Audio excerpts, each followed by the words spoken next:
You know, the other interesting thing about people is they get uncomfortable with feeling good. Swami Muktananda used to ask people, what's the difference between feeling good and feeling God? And then he would hold up a 0 in his hand. Nothing.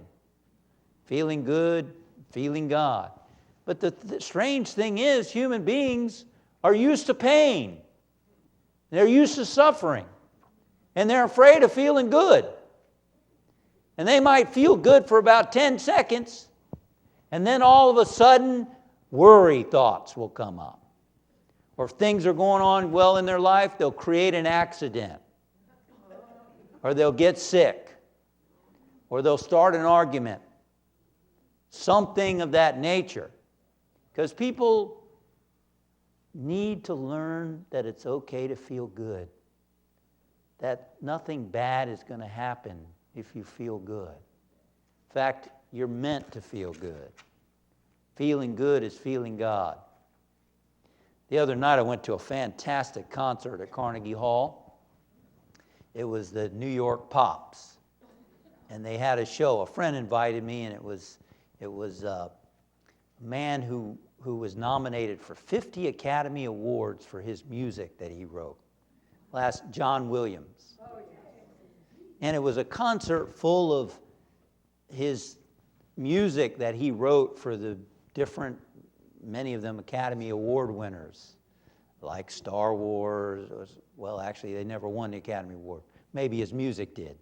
But he wrote music for Star Wars and Jaws and Close Encounters of the Third Kind and Hook and Schindler's List and just many things. So it was a wonderful evening of hearing these songs that are old to me now, some of them.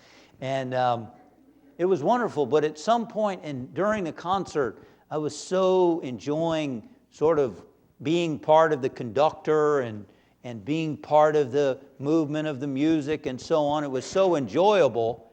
And then at one point I thought, and there were also, quiet moments and so on, and you could see at times people sort of fiddling with their program or looking around.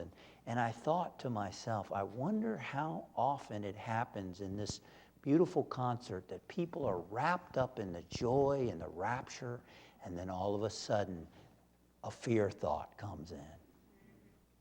A thought about a problem, a thought about a relationship that's not going right, or something like that, because they're uncomfortable with the joy, uncomfortable with the pleasure. And that's what happens in relationships. There's a closeness, there's a harmony, and then because of the old conditioning and the old belief patterns, there's all of a sudden an argument, a disagreement or something to create distance and space so that now they're comfortable again. And there's make-up sex and whatever, and and they're top of the world again until the next adrenaline rush, addictive behavior comes forth. However, we can choose differently. We can choose to get connected with our creative source. We can make a commitment to expanding our pleasure and joy in life and realize that we can do that we're meant to live in joy. We're meant to live in that joy, to expand it, to live in it. We're meant to have relationships that are harmonious and co-creative rather than full of drama.